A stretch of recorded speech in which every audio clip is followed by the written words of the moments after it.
Hallelujah. खुदावंद का शुक्र हो, खुदावंद की तारीफ हो।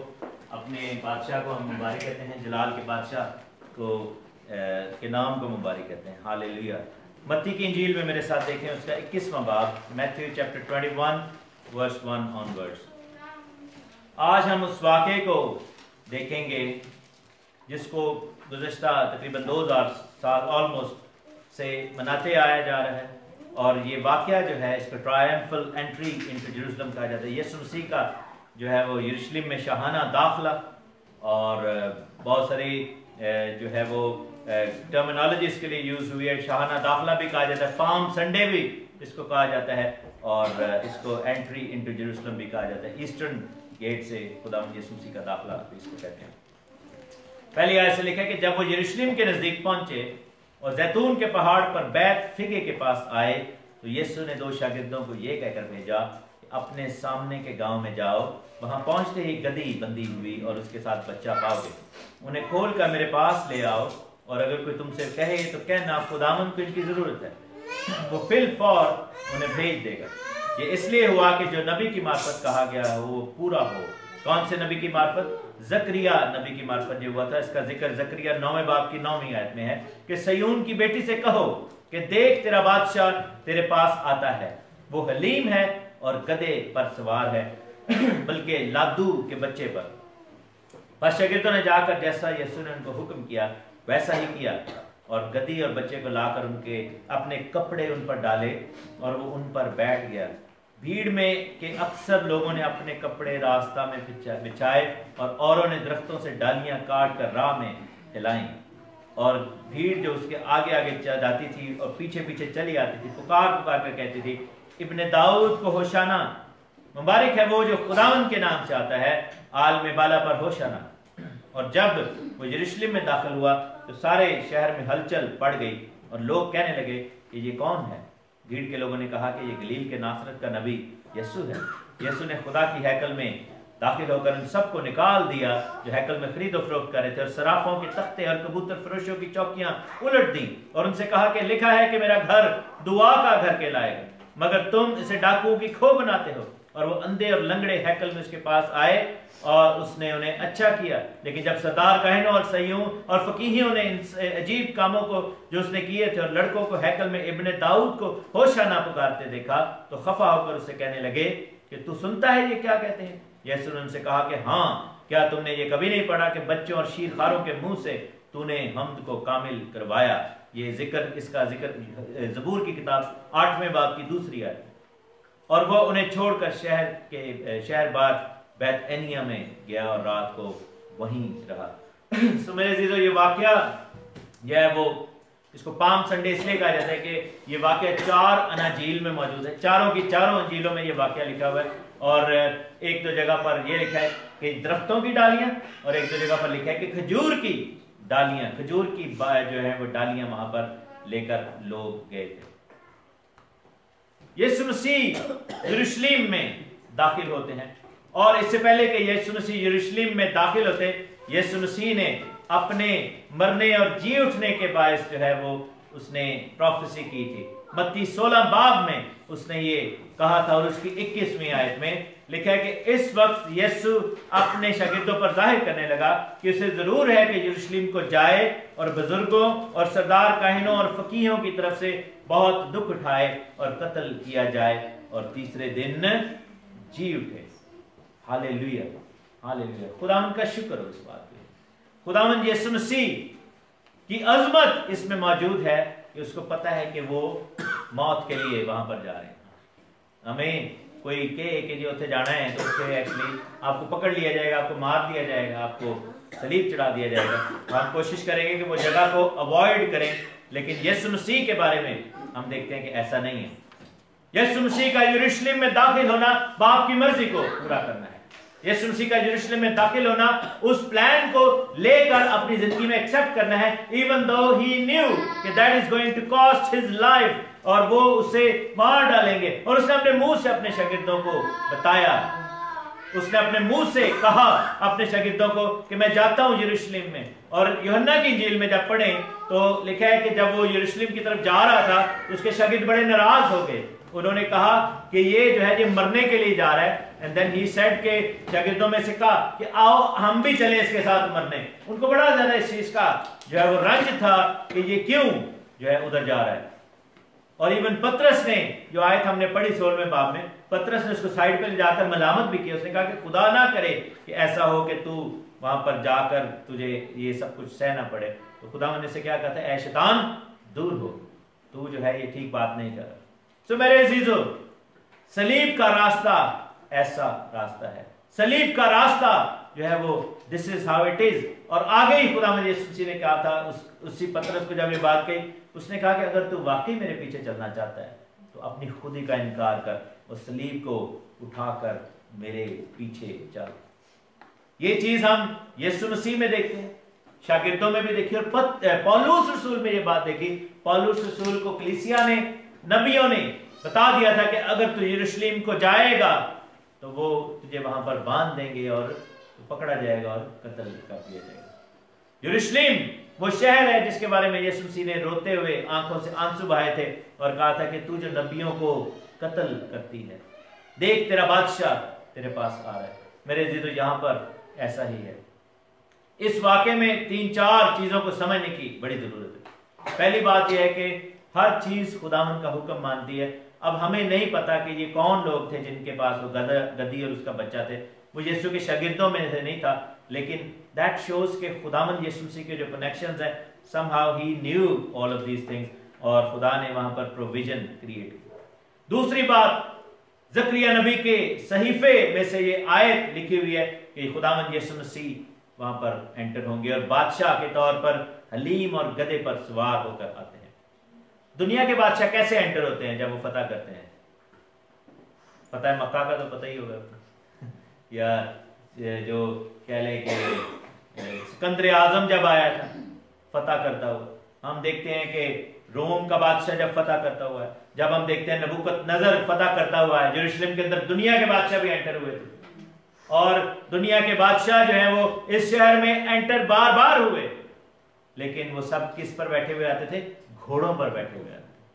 वो बगावत के निशान के साथ आते थे और वो प्राइड के साथ वहां पर आते थे। लेकिन बाइबल में लिखा है कि वो हलीम है। सयून का असल बादशाह कैसे आ रहा है? हलीम होकर, क्योंकि खुदा की बादशाही में दाखिल होना ऐसा है कि अगर आप उसमें वाकई बादशाह के तौर पर दाखिल होना चाहते हैं, you will have to die for everybody. Hallelujah. उसने कहा कि खुदा की बादशाही का सिस्टम ऐसा है कि यहां पर अगर कोई बड़ा होना चाहता है तो वो छोटा हो, यहां पर अगर कोई बड़ा मालिक बनना चाहता है तो वो सबका नौकर बने। दुनिया की बादशाही और खुदा की बादशाही में ये फर्क है। दुनिया में बादशाह अगर कोई बनना चाहता है तो उसको नीचे नौकर चाकर चाहिए होते हैं, उसको सेक्रेटरी चाहिए होते हैं, उसको आगे पीछे प्रोटोकॉल चाहिए होता है। लेकिन यीशु मसीह वो बादशाह है, जब वो एंटर हो रहा है तो वो हलीम हर गधे पर सवार है। वो अपने आप को छोटा करके खादम बनाकर वहां पर लेकर आ रहा है। अब जरूरत इस बात की यहां पर समझने की है, if he did that, are we willing to do the same? क्या हम ऐसा करने पर जो है वो हम राजी हैं? क्या हम अपने घोड़ों से नीचे उतरकर गधे पर बैठने के लिए राजी हैं? क्या हम उस ऊंचे मकाम से हट के नीचे आने पर राजी हैं? क्योंकि ये रास्ता सलीब का जो है, यरूशलेम के अंदर जाने का और खुदा की बादशाही के दाखिल होने का रास्ता ऐसा ही है। उसने कहा ये दरवाजा छोटा और तंग है और जो है वो इसके अंदर दाखिल होना ऐसा ही है। आपने कभी देखा होगा कि इंडिया पाकिस्तान में बड़े बड़े गेट होते हैं और उनके अंदर एक छोटी मोरी भी बनाई थी, छोटा सा गेट भी होता है। जब उसमें से दाखिल होते हैं तो झुक के जाना पड़ता है आपको, क्योंकि वो दरवाजा सबके लिए नहीं होता, वो नौकरों शोकरों के लिए होता है, वो खादमों के लिए होता है, वो कह लो कि जो कमीन होते हैं उनके लिए होता है। बड़ा दरवाजा कब खुलता है? जो साफ दी गड्डी आती तब बड़ा दरवाजा खुलता है। बाकी जो छोटा कोई बंदा आ जाए तो उसके लिए छोटा दरवाजा जो है वो छोटी खिड़की खोलते हैं, उसमें से झुक के जाना पड़ता है। जैसे उन्हें कहा था कि बादशाही जो है उसका दरवाजा वैसा सही है। खुला दरवाजा जो है वो चौड़े लोग लिए गए जेडे चौड़े होना चाहते हैं, और लिखा है कि वो रास्ता खुला है जो जहन्नुम की तरफ जाता है, दरवाजा बड़ा है। रीजन क्यों है ऐसा? क्यों है? क्योंकि तंग दरवाजा क्यों थोड़ा छोटा? क्योंकि बहुत थोड़े लोग उधर जा रहे हैं, ज्यादा राश के उधर है तो फिर फंसना है, इसलिए उन्होंने वहां पर बड़ा दरवाजा रखा हुआ है जहन्नुम का। लेकिन दूसरा उसका मीनिंग ये है कि अगर आप खुदा की बादशाही के अंदर दाखिल होना चाहते हैं, you'll have to enter as a servant. Hallelujah. When you enter, then you will become sons and the daughters of the king. Hallelujah. जब आप एंटर होते हैं तब आप सर्वेंट के तौर पर एंटर होते हैं। आप सर्वेंट गेट से, सर्वेंट डोर से एंटर हो रहे हैं, उस छोटे मोरी से दाखिल हो रहे हैं। लेकिन जब आप अंदर चले जाते हैं आपका स्टेटस चेंज हो जाता है और आपको खुदावन जो है अपने बेटे और बेटियां बना लेता है। हालेलुया। तब फिर आप बादशाह के बेटे, शहजादे और शहजादियां बनते हैं। तो उसने कहा कि तुम शाही कायनों का फिरका, मुकद्दस कौम और बरगुज़ीदा नस्ल बन गए हो। You have become the royal priesthood. Hallelujah. But when we enter, entry point जो है that has to be done through being humble and through dying for it. और आप ये देखेंगे बपतिस्मा का निशान भी तो यही है। आपको पानी में जब लेके जाया जाता है, यू आर एक्चुअली डाइंग। तो बादशाही में जाने के लिए आपको अपने को मारना ही पड़ेगा, आपको अपनी खुदी को मारना पड़ेगा, आपको अपना मजाक भी उड़वाना पड़ेगा, आपको अपना जो हमारा जो कह लेंगे कि जो पर्सनैलिटी है हमारे, जो जैसे भी हमने गीत भी गाया था कि सब ताज यीशु तेरे कदमों तक, हमारे बड़े बड़े ताज है हमारे सरों पे। हमने पता नहीं क्या क्या अपने आप को समझा हुआ है, लेकिन क्या है कि सबको उतार के नीचे रख के हमें वहां पे जाना पड़ेगा। और जब यीशु मसीह वहां पे एंटर होते हैं तो बाइबल हमें ये बताती है कि लोगों ने उसके सामने अपने कपड़े डाले, अपनी चादरें जो है उसके आगे बिछा दी, खजूर की डालियां उसके आगे काट कर रख दी। मेरे अजीजों, पहली तो बात है कि हमें खुद को हलीम भी करना है। दूसरी बात यह है कि accepting Jesus Christ in his humility is a radical thing to do. Not everybody is ready to do that. क्योंकि आप ये देखें कि यहाँ पर लोगों ने क्या किया कि अपने अपने कपड़े, और वो कोई कपड़े अपनी कमीजें शलवारें उतार कर नहीं वहां पे रख दी उन्होंने, या ये नहीं कि जो अपने कपड़े पहने हुए थे उनके कपड़ों के ऊपर क्या था, कौन सी चादरें, वो जब वो ईद के लिए जाते थे कौन सी चादरें लेकर जाते थे, तालीत लेकर जाते थे। प्रेयर शॉल्स जो है वो उन्होंने पहनी होती थी। और उन्होंने क्या किया, अपनी प्रेयर शॉल्स निकाल के जो खुदा की जलाल के लिए और दुआ के लिए वो यूज करते थे, उन्होंने यीशु के कदमों के नीचे रखी, क्योंकि उन्होंने ये साबित किया कि हमारी दुआएं और इल्तिजाएं रिसीव करने के लायक अगर कोई है तो वो खुद खुदावंद Yeshu Masih. Hallelujah. That is a sign of accepting him as lord your God. Hallelujah. अपने खुदा के तौर पर। इतना ज्यादा प्रॉब्लम क्यों हो रही थी फरीसियों को, वहां पे फकीहियों को क्यों प्रॉब्लम हो रही थी, मजहब के ठेकेदारों को क्यों इतना मसला हो रहा था? क्योंकि उन्होंने क्या किया कि उन्होंने अपनी दुआ वाली चादरें उनके आगे यीशु के पैरों के नीचे रख दी थी। हालेलुया। हमें भी यही करना होगा कि अपनी दुआ की चादरें जो हैं, हम में से चादरें तो नहीं पहनते लोग, लेकिन जो हमारी दुआएं हैं वो मसीह के कदमों में हम नीचे उसके सामने रखें और हम उसके सामने झुक जाएं। और यहाँ पर दरख्त की जो डालियां हैं, जो खजूर की डालियां हैं, ये सिग्निफिकेंट हैं, ये निशान है बहुत सारी चीजों का। और आप ये देखें मेरे साथ, आप देख सकते हैं कि ये मसीह की आमद का निशान है, खुदा की बादशाही का निशान है। मेरे साथ देखें मुकाशफा की किताब में, रेवलेशन चैप्टर 7 वर्स 9, प्रकाशित वाकया, प्रकाश की पोथी और 7वां अध्याय और 9वीं आयत। रेवलेशन चैप्टर 7 वर्स 9 लिखा है कि इन बातों के बाद जो मैंने निगाह की तो क्या देखता हूं कि हर एक कौम, कबीला, उम्मत और अहले जुबान की ऐसी बड़ी भीड़ जिसे कोई शुमार नहीं कर सकता, सफेद जामे पहने और खजूर की डालियां अपने हाथों में लिए तख्त और बर्रा के आगे खड़े हैं। ये आने वाली बादशाही का निशान है। खजूर की जो डालियां हैं ये 1000 साल की बादशाही, उस अब्दी बादशाही का निशान है। उसका आगाज कहां से हुआ? यीशु मसीह की पहली आमद से। हालेलुया। यीशु मसीह के यरूशलेम में दाखिल होने से। और लोगों ने डालियां काट। खजूर के अंदर क्या जो है खूबी है?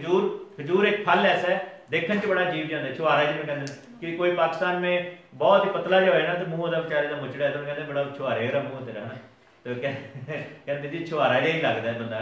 खजूर जो है उसके फल में कोई खूबसूरती नहीं है, ठीक है ना। और उसका दरख्त कैसा होता है?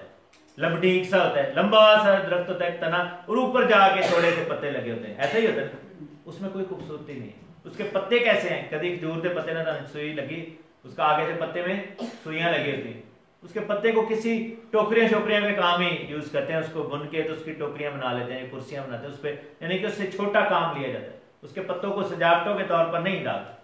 और उसका फल जो है वो देखने में उसकी कोई खूबसूरती नहीं है, उसके दरख्त को देखने में कोई खूबसूरती नहीं है, उसके दरख्त का कोई काम नहीं। वो दरख्त जो है किसी के लिए छांव का काम नहीं कर सकता। क्या कभी आपने किसी को खजूर के दरख्त की छांव के नीचे बैठा देखा है? बड़े बड़े बरगद के दरख्तों के नीचे लोग बैठते हैं, पिपल के दरख्त थले, पिपलियां जी होंगी उन्होंने थले लोग बहते हैं पिंडा था, लेकिन खजूर के नीचे कोई भी नहीं बैठता।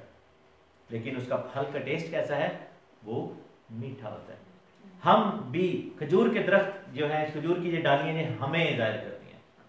हमारी अपनी कोई छांव नहीं है, हमारी अपनी कोई शक्ल सूरत नहीं है। अगर हम अपने कामों पर जाएं, अपने पर्सनैलिटी पर जाएं, we are not able to save anybody, we are not able to bless anybody. हम किसी को अपने अंदर से क्या दे सकते हैं? लेकिन यीशु मसीह नासरी जब हमारी जिंदगी में आता है तो उसकी जो मिठास है, हम बदसूरत सही लेकिन हमारे अंदर वो मिठास यीशु की आ जाती है। हालेलुया। तो खजूर की दरख्त की जो डालियां हैं और खजूर का दरख्त है, उसका फल जो है ये हमें जाहिर करता है कि without works but with faith हम खुदा के सामने उसकी मिठास को रिसीव कर लेते हैं और खुदावंद के सामने हमें डाला जाएगा। खुदावंद के कदमों में जब तक बिछेंगे नहीं तब तक जो है वो हम बादशाही की राह में नहीं जाएंगे। दूसरी बात यह है कि बाइबल में लिखा है कि उसके चेहरे पर कुछ हुस्न जमाल नहीं, उसका चेहरा तमाम बनी आदम से ज्यादा बिगड़ गया था इज़ाया 53 में। और लिखा है कि उसने हमारी सारी बदसूरती, हमारी सारी लानतें, हमारी सारी फिटकार, हमारे सारे कर्सेस, हमारे सारे गुनाह, हमारी सारी मार, हमारी सारी मौत जो है उसने अपने ऊपर सलीब पर ले ली। हम जो खजूर के जैसे थे, हम जो बिल्कुल ही कह लें कि बदसूरत बे शक्ल सूरत के थे, हम जो है किसी भी वर्थ के नहीं थे, उसने वो सारा कुछ अपने ऊपर ले लिया और हमें उसने जलाली बना दिया। हालेलुया। उसने हमें जलाल वाला बना दिया। खुदा का शुक्र हो। और वहां पर जब लोगों ने उसको देखा, लोगों ने कहा कि इब्ने दाऊद को होशाना। होशाना का मतलब इब्रानी जुबान में ये लफ्ज़ है, इसका मतलब है तू रहम करके निजात दे, bless us, give us salvation and son of David. इब्ने दाऊद उसको पुकार रहे हैं। और यीशु मसीह जो कि इब्ने दाऊद हैं भी, लेकिन अभी इब्ने दाऊद होने का वक्त नहीं था, क्योंकि इब्ने दाऊद के तौर पर वो सेकंड कमिंग में आएगा जब वो दाऊद के तख्त पर बैठेगा। अभी वो बिन यूसुफ के तौर पर आ रहा है, अभी वो अपने आप को हलीम करके आ रहा है। और लोगों ने जो है वहां पे बड़ा माइंड किया, जो सरदार कायम थे और जो फकीही थे, उन्होंने बड़ा माइंड किया। उन्होंने कहा कि ये क्या कह रहे हैं लड़के। यीशु ने एक अंजील में लिखे, यीशु ने कहा कि अगर ये चुप हो जाएंगे तो पत्थर चिल्ला उठेंगे। हालेलुया। द थिंग इज, यहां पर जो चीज जो मैं पढ़ रहा था, खुदा ने मुझे दिखाया कि उस वक्त के हैकल के लोग, उस वक्त के चर्च के लोग, उस वक्त के जो मजहबी लीडर्स थे, वो मसीह की आमद के लिए तैयार नहीं थे। And then he appeared amongst them, suddenly he appeared and they weren't ready। और उसका नतीजा क्या, उसका नजर क्या आ रहा है, हमें देखते हैं कि यीशु मसीह ने कोड़ा पकड़ा और उनको वहां पे मारना शुरू कर दिया। उसने कहा कि तुमने मेरे घर को, मेरी हैकल को, मेरे खुदा के, मेरे बाप के घर को तुमने डाकुओं की खो बना दिया है, तुमने इसको लेन देन का जरिया बना दिया है, तुमने यहाँ पर जो है वो दुनिया के काम करते हो। और फिर लिखा है कि अंधे और लंगड़े वहां पर आए, शायद वो पहली दफा आए होंगे उस वक्त, क्योंकि उनको जाने की इजाजत नहीं थी। कमी कमीनों को, जो जमीन के दुनिया के रद्द किए हुए लोग थे, शायद उनको वहां पर एंटर ही नहीं होने देते थे, उनको बाहर से शायद धत्कार देते होंगे, कहते होंगे एडा गंदा बंदा, तू हैकल में आएगा, हैकल जो है नापाक हो जाएगी। लेकिन यीशु आया, यीशु ने जब उनको भगाया है उन ठेकेदारों को, तो बाइबल में लिखा है कि अंधे और लंगड़े वहां पर आ रहे हैं और यीशु ने उनको शिफा दे दी। Isn't that what church is supposed to do today? कि वो हर उस शख्स को गले लगाए जो कि दुनिया से रिजेक्टेड है। But the thing is, church has become a status, कह लें कि स्टेटस सिंबल बन गया। यहाँ पे लोग अपना दिखावा दिखाने के लिए जरूर आते हैं।